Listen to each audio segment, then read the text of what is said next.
started out in 1977 at North Pacoima Pool, which is now, I believe, called Hubert Humphrey Pool. Hubert Humphrey. Right next to San Fernando Valley Pool out there. So how did you make the transition from LA City to the county? Hanson Dam was drying up. Year after year, the winter rains would bring in another layer of silt. And we all knew the day was coming when they'd pull the lifeguards out of there. I mean, the lifeguards had been there since the 1940s. And my older brother had been a lifeguard there in the 60s. And, you know, I grew up, you can see Hanson Dam from my house where I grew up. And but we all knew it was happening. And right about that time, Castaic Lake opened. And one of our lifeguards who was working at Castaic at the time, he came down in a brand new lifeguard truck and all these job bulletins and said, "Hey, the county's hiring." So we all, about 4 or 5 of us, all jumped off the boat and became LA County guards.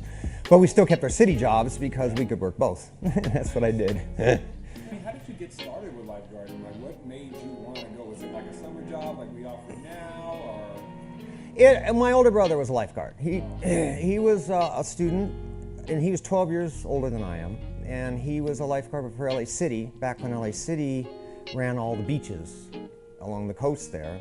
Now it's run by Beaches and Harbors, but I used to go down and watch him, you know, down at Playa del Rey in front of his tower, and it was pretty slow, but 2 years prior to that, he worked at Hanson Dam for 2 years, and that was really exciting. I mean, he'd come home with stories about, you know, horseback riding accidents and, you know, crimes and police actions, and then all the crazy water skiing accidents and things that went on there. And so when I was, I think 20, in 1977, I applied to be an LA City lifeguard. But little did I know is that LA City was no longer running the beaches. All of that was being run by LA County Beaches and Harbors, and I didn't realize that until I got my job assignment, which was North Pacoima Pool, and I said, okay. But that was all right because you could still run, they still ran Hanson Dam. So I went in, I worked at Hanson Dam, summer of '81. I think 4 or 5 of us all went to Castaic.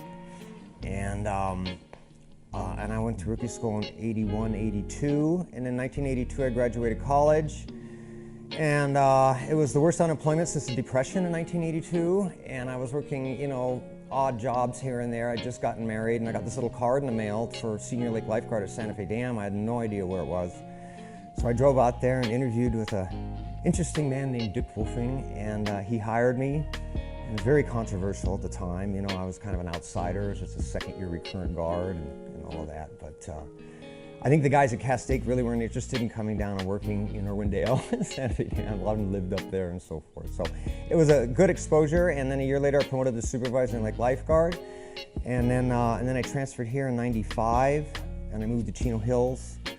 And then I became lake aquatic manager in 1999, which I believe is about 22 years ago. Wow. It's been a while. Yeah.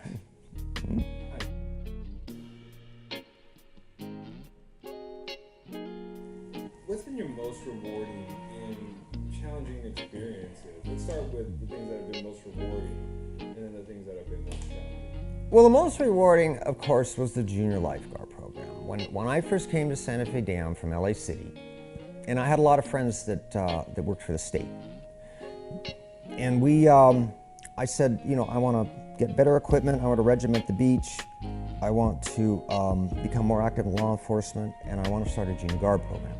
And it took me 12 years, but I got all 4 of them down. But there was a guy who worked for me named Jeff Halby, and in 1988, I said, "Do you run the junior guard programs for the state?" And he goes, "Yeah." I said, "You want to start one here?" He goes, "Yeah." So by 1989, he came in and I hooked him up with the Support Foundation, which at that time had a lot of money. They were having fishing derbies and looking for neat things to spend money on, and they bought the kids uniforms, and I don't even think we charged them. We wound up with about 30 kids all in their little uniforms, and Jeff was running around the park, and I was thrilled to death. So technically, I believe that was about 1989. Once you retire, what's next for Mr. Jim? Oh, well, you know, I'm a sailor. My wife and I have a 28-foot Hunter sailboat, and we've had it about 12 years, and we've sailed all up and down California, out to Catalina a dozen times, chartered boats in the Virgin Islands, and we're kind of looking at sailing in the Mediterranean. You know, because we have no kids, and I'll be retired, and we're thinking of maybe doing something in the Mediterranean, sailing-wise, or just hanging around here in LA. we like to buy a house maybe down in Dana Point if we can someday, and keep sailing. I also have my eye on the 2028 Olympics. I was on the 1984 Olympic Committee with the youth sailing program. And so when that time comes around, I may drop an application, see if I can, director of venue safety for the sailing event or something. Well, yeah, talk a little bit about that. I mean, that's pretty interesting. Well, I've been around boats my whole life, but yeah, when I was, I guess, teenager, I bought my first sailboat. It was a Sunfish, and I put it on top of my 1977 Ford Pinto, and I drive down the Hanson Dam and sail it. And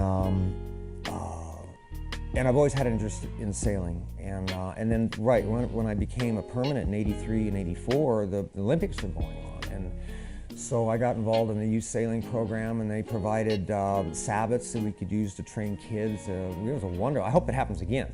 And they provided sailing and windsurfing, and all before the Olympics. And so it was fun. I got to go down to the meetings, and with Uberoth and all that, and it was real exciting times. And then, of course, when the Olympics came, we got to go down VIP and watch the very first Olympic windsurfing competition right there in Long Beach Harbor, with all the kids and everything. So that was fun. So yeah, the Olympics are coming, and I would encourage everybody to figure out a way to get involved, because this is going to be really exciting, as it was in LA back in '84.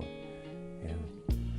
So, like, say if you had a chance to go back in time, right, and talk to your younger self, who was barely getting into the lifeguard business, what would you tell them? I would say learn computers faster. Yeah.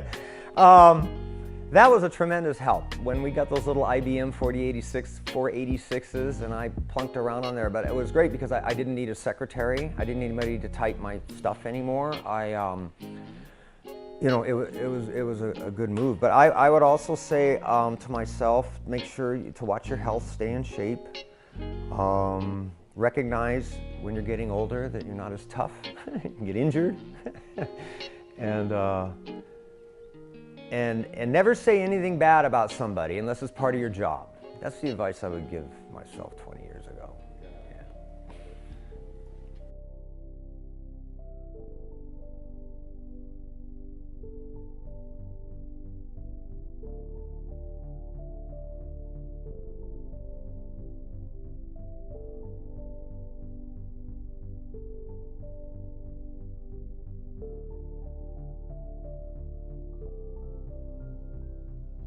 More importantly, I think lifeguards with their EMT is going to be providing a lot more technical care in the field.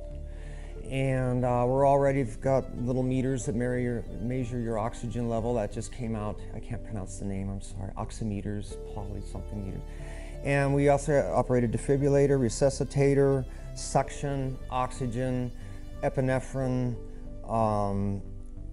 several other drugs that we're allowed to. I think that's going to increase. And I think you're going to see a lot more testing and a lot more EMT skills enhanced in the years to follow.